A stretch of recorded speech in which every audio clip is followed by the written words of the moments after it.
Welcome to the IPX True North podcast, where we connect people, processes, and tools. Hello, everyone, and welcome to another episode of the IPX True North podcast. We are thrilled to have you join us today. I'm Deanna Hensley, the VP of Customer Success, and I have two of our IPX experts with us. We have Brandy Taylor, VP of Services, and Michael Benning, Vice President of Organizational Change Management, OCM. A few weeks ago, we released a blog on our website and across social media that was written by Mike, and it was titled Finding and Achieving the Appropriate Level of Standardization. And fantastic blog, Mike, by the way. Thank you so much. And with process standardization, we talk a lot about process harmonization. So that's what we're going to focus on in this episode today. I'm going to throw the first question out to both of you, or just statement. Talk to me about the purpose of process harmonization. Thanks, Dee. I appreciate the introduction. The purpose of process harmonization. So aiming to follow a common process across individuals and teams, it provides a ton of really great benefits to the business. And when people are working in the same way at each step within a process, our metrics become meaningful. And they can be used as a tool for identifying or improving bottlenecks and other issues. It helps provide that foundation for continual improvement. Various ways of working are really difficult to measure and are hard to definitively improve. So a clear and concise process provides a standard methodology to capture your business best practices and ensure that less experienced employees understand the work to be accomplished. And it's a way to capture the tribal knowledge of your more experienced workforce. I'm glad Brandy went first because that was really good. Just a couple of things. I think I'll make it short and sweet, but I think there is an assumption that there are best practices. There are good ways to execute a process and less good ways to execute a process. And so the opportunity to harmonize, to standardize, and get everybody on a preferred way of doing it is obviously going to offer some benefits. And I guess the other point maybe I'd make, and I think Brandy touched on this one as well, but it's really not productive to try to improve a process that's out of control, that is being done in a myriad of different ways. That is often just wasted effort. Step number one really needs to be getting everybody on the same page, getting the process under control, and executed in a standardized way. So I'm hearing a lot about value add. So given the potential for incremental value add, what challenges do organizations typically encounter? I guess it's not easy for different teams or disciplines to agree to working in the same way. And often each team per se, or a division or domain may have different optimized ways, right? They may have worked on their own version of the process. They may have optimized this to the way that they would like, and it may be working really well for them. And so why would they want to move to another process or another version of the process that they may perceive not as working as well for their needs? And what if their functional leaders don't reinforce process, right? So what is the incentive to fix what the managers in their team don't think is broken or is a priority? Yeah, we see that a lot, Brandy. It's true. And I think the question that maybe begs for me is maybe the question becomes, at what level is it appropriate to standardize? In other words, if one business unit, it's more appropriate to execute the process in this way, and a different business unit, it's better in another way. Perhaps you standardize it at a level slightly higher than that and don't get into that kind of level of granularity, or standardize within a particular business unit. So it might be business unit specific standard ways of working, that sort of thing. The other thing I'll just add to that, I think one of the things we often encounter in terms of standardization are organizational reporting relationships. In other words, perhaps a process owner, the person responsible for optimizing that process, standardizing it, et cetera, making it run right, may report at a corporate level, whereas process practitioners may report into various functions, various business units, et cetera. And so you've got a potential different drivers there, potentially different metrics. And so oftentimes process owners are left to influence, left to optimize through influence, if I can say it that way. So you've got a slightly different set of value drivers across the organization. Within our organization here at IPX, we preach a lot about process standardization and consistency in processes. And going back to what you both said, and Brandy, what you said earlier about what's the point? Some people think this is idealistic. Some people find this totally unachievable. How do you guys feel about that? In some cases, it is achievable and it can be a competitive advantage. It can reduce unplanned work, it can reduce firefighting and intervention, and increase planned and intentional work. And in some cases, it's extremely difficult and may not even make good business sense to do. This is why often we like to call it process harmonization instead of commonization, because I think we need to define a business process hierarchy where towards the top, you have your goals and objectives of the business process to align the enterprise. And then as you break it down into the lower levels in the process hierarchy, you start to incorporate specifics for different sectors of the business to suit individual needs. And the business process owner, per se, needs to define what is a requirement for business units to achieve, and then what may be guidelines, right, that may be tailored to suit individual business needs. So each business unit or division, in my opinion, really needs to be harmonized in the right way to serve their individual goals and objectives, as well as the enterprise goals and objectives. And it may not make good business sense to force some, maybe, let's say, for example, smaller, more nimble business units to work in the same way as some of the more larger, more complex portions of the business. And in fact, forcing them to do so really may make them less effective, less efficient, and even less profitable. Yeah, I'll build on that just for a second, if I might. I want to go back. Dee, you mentioned the word unachievable, and I think I want to back up and broaden the conversation a little bit, and maybe back up and ask the question: what is it that we're trying to achieve? Maybe another form of the question: what problem are we trying to solve? And I think I would frame the question maybe in terms of what problem we're trying to solve, and is standardization an appropriate mitigator for that problem, and what value does it add, as opposed to approaching the problem as we're going to standardize processes. I think I would frame it as, let's back up and understand what problem it is we're trying to solve and what that problem is worth to get fixed, and is standardization the right approach? This is obviously a very strategic and comprehensive and thoughtful approach. So organizations need teams, and we're talking about doing this in the business unit or across an entire organization. And many organizations, especially large organizations, they become who they are because of acquisition. So considering this, a company really consists of many small companies that might work in very different ways. They have different needs, different goals, as Mike was saying. Should these segments be harmonized? It's, Dee, you're talking about this, and a recent example that comes to immediately to mind is Ford Motor Company, right? And okay, so that's not an acquisition per se. We heard news that there was going to be an internal combustion engine piece of the business and an EV piece of the business, and those were going to be largely separate business entities. And I think the takeaway from that is recognition that business segments are going to have individual needs. They're going to need to be good, potentially at different things, to be successful. And I think so. I think the answer is yes. There are places where it makes sense to optimize or standardize at a slightly lower level than at the enterprise level. Yeah, this is common, right? I think often a business has had many acquisitions. We've worked with a number of them over the years, and they consist of very many small, medium, and potentially large sites. And those can potentially have very different business models and volumes, and maybe their product complexity and risk profile is different across the board. So those different models really should require different ways of working. Great examples, great responses. So within one large organization, there's always going to be competing priorities. We're talking about different divisions, different products.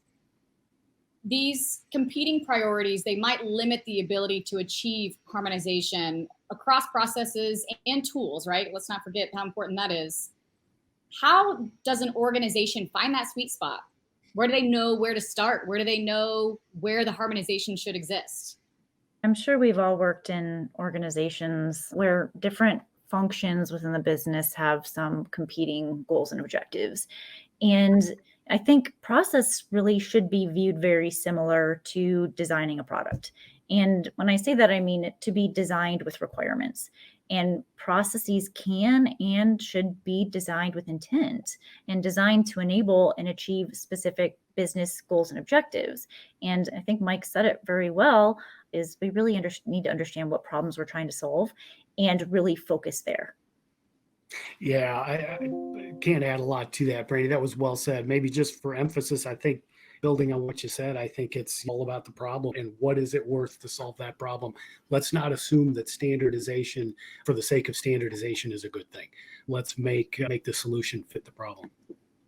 Yeah, I think many organizations are really working to become more digital. And so, as a goal and objective, that could be what they're focused at. It can be very difficult to automate variable ways of working.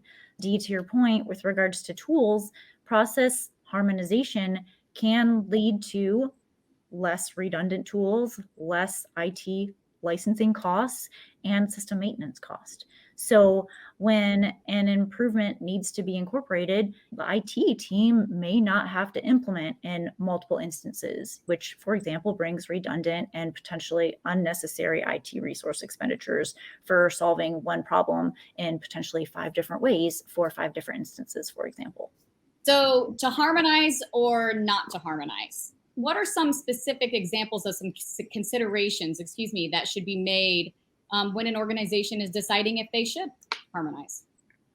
I think businesses obviously need to outline a robust business case for the initiatives or for the options that it's evaluating to make sure they're moving in the right direction. So it's no different than we talk about our change process, right? We want to make sure that we're making robust business decisions before we go and execute.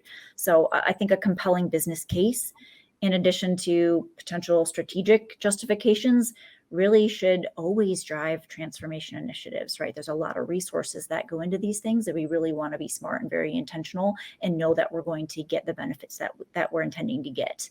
And included in that business case should be repercussions for potentially not changing as well in the current state. Just like Mike said, a business should always clearly define their problems. I think a lot of times, and even in college, I feel like we are taught to solve problems, right? So we're really ready to jump to the execution phase and not really pause and really define our problem statement well. And I think that's really key. Yeah, the juice has to be worth the squeeze. Indeed. Okay, so it's all about having the right variables, the right problem statement, knowing what you're trying to approach, knowing what you're trying to harmonize, getting the right team on board and having everyone understand. There's a lot of pieces to it. Once the right level of harmonization is achieved, how does an organization maintain all of the balance to those variables? Brandy, I'm trying to think of an example of an organization we've worked with where the stakeholders felt like that correct balance was achieved. That might be a unicorn. Maybe they're out there. I can't say that they're not. In the case that maybe they are, I would say sit tight. Internal forces, external business forces, factors will just sit tight. Those forces and factors will change the nature of the business, and it'll be time to re-optimize the processes.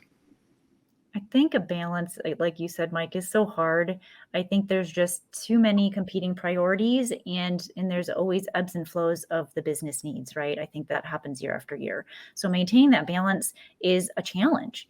But I guess to think about what I might recommend is as a business sets and adjusts their business goals annually or periodically, just don't forget to think about your business processes, right? Like business processes are not one and done. And just because you've optimized them once doesn't mean that they're good to go for the next 5 years or even 3 years, right? So I think you need to make sure you take that time to evaluate your business processes and your ways of working accordingly. Are we still making business decisions properly? Are our roles and responsibilities defined adequately to meet these new revised goals that we've set? Is there anything that we can do in the process to adjust it now that we have new requirements? And so we can drive the right outputs. So I think process just has to be fit for purpose. It has to be adjustable to the needs of the business and just scalable to the size of the business as well. And another thing that I've learned a lot from Mike over the years is metrics, right? Another thing is metrics. Are your metrics still meaningful? Are they measuring the right things as your business is changing and your needs are changing? Because metrics drive behaviors, and they definitely incentivize your people to behave in a certain way. Yeah, that's Brandy. That's great. Thanks for the compliment. But I think just building on that, I think if you felt like your processes are there and they're robust and the balance has been found, maybe it's time to look harder, get a little closer to the shop floor from a process perspective, understand it a little deeper, and identify opportunities, because I'm not sure I've discovered the perfect process yet. The journey, not the destination. Indeed. Maybe depending on what your product is, right? Right. So it's always checking yourself. It's adaptive monitoring. It's continually changing and evolving and checking yourself to always be better and safer. So we talk a lot in our training and our services about those items and finding a common language and finding common ways of working and how to avoid deviations and waivers and what happens when those things cost our organizations money. Would there be any situation where an organization actually does need to go the other way and they need to deviate from a common way of working? Sure. I think that there's always reasons for different things. So I think as a business evolves, it needs to be adaptable and never stagnant. So I think recent supply chain issues over COVID years are really a really good example, right? And as those needs arise, your business model needs to change and to serve the needs of the organization in that area efficiently and effectively. And maybe a business acquires a new company that has a vastly different business model or product than the core company. And it should indeed require maybe a variation in its way of working for optimal efficiency and effectiveness in that area. So sure, I think that you're always needing to evaluate, where you want to be in that commonization sweet spot, if that makes sense. Yeah, I fully agree. I just want to pick up on the word deviations, and forgive me if I go off on a little diatribe here, but Brandy and I get jaded, and I think oftentimes when we hear deviations versus our normally defined ways of working, oftentimes that's code for deviations are how we manage the day-to-day business, right? It's the deviations become the standard way of working. And I think that's a watch out. That is something to be on the lookout for and to be careful of. I think, if deviations start to equal the so-called normal ways of working, there's an opportunity to fix what it should be.